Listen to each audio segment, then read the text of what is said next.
is Valley News Live at 4.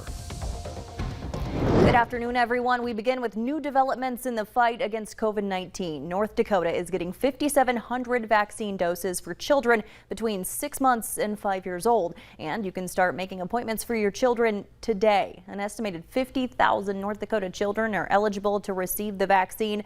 Healthcare providers are in the process of educating staff and updating protocols, so most providers will begin vaccinating children later this week or early next week. Health officials hope to vaccinate about 10% of the newly eligible children just in the first week. At Essentia Health, parents will be able to start scheduling appointments for tomorrow. Sanford Health will begin administering the vaccine to children ages 6 months to 4 years old on Friday.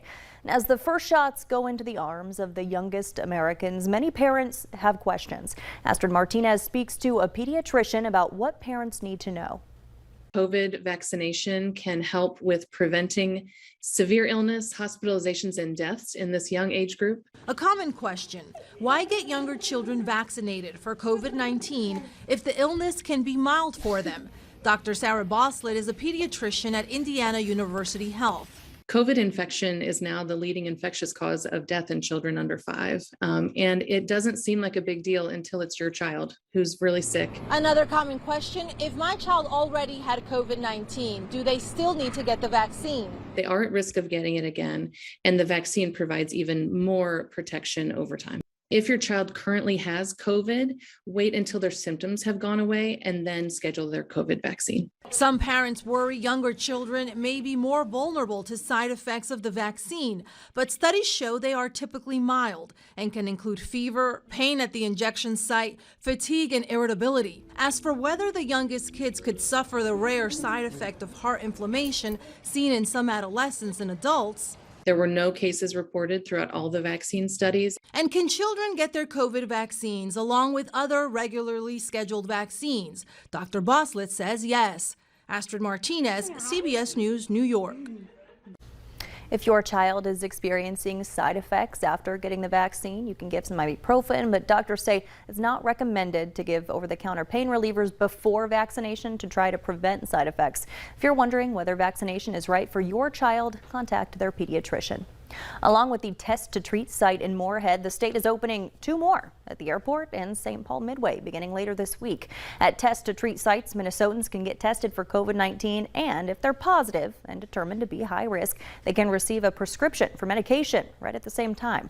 Since opening earlier this month, the sites have prescribed medication to more than 300 Minnesotans. Hutch joins us now with a first look at your forecast. Hutch?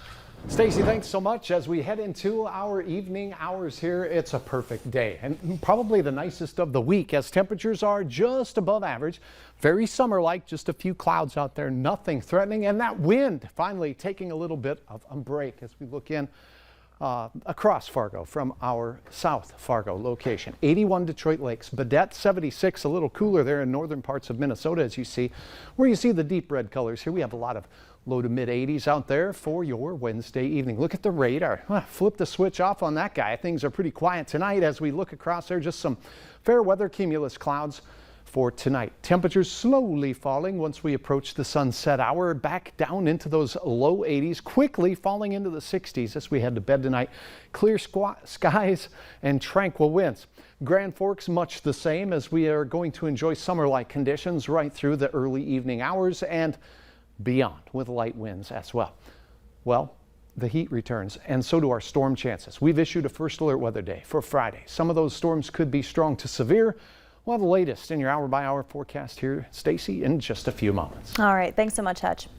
2 Polk County Sheriff's deputies and 2 Highway Department employees ended up in Maple Lake near Mentor, Minnesota after their airboat tipped and then sank to the bottom. The Sheriff's Office was helping the Highway Department install buoys on the east shore of Maple Lake this morning when the boat tipped.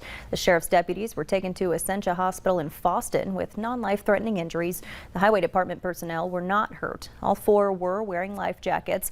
The Grand Forks Sheriff's Office dive team was called in to help recover the airboat. The English and theater teacher that was fired from Fargo South High yesterday following 10 hours of deliberation by the school board has now also been terminated from his position at Trollwood Performing Arts School. The executive director at Trollwood tells us Kevin Kennedy will no longer be involved with the program after almost 10 years as an instructor there. Kennedy was terminated from Fargo Public Schools with cause as students reported Kennedy touching them without permission, pressuring them into inappropriate conversations.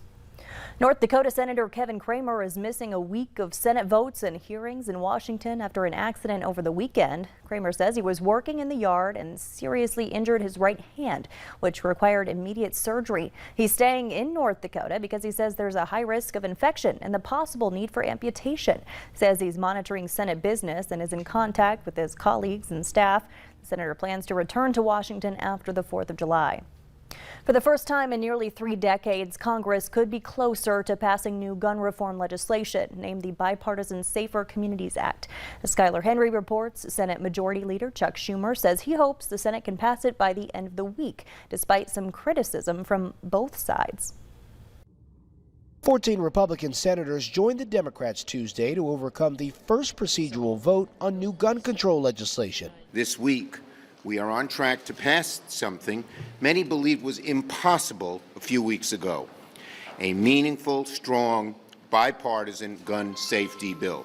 The bipartisan deal expands background checks for people under 21, giving up to 10 business days to review juvenile and mental health records, provides money for states to enact red flag laws, which allow courts to seize guns from people deemed dangerous, and closes the so-called boyfriend loophole, preventing partners convicted of domestic abuse that live outside a victim's home from buying a gun. It also invests hundreds of millions of dollars in mental health and school safety resources. I think it's a significant step in the right direction to deal with the two issues that I think it focuses on: school safety and mental health. The bill still has some hurdles to clear before a final vote in the Senate.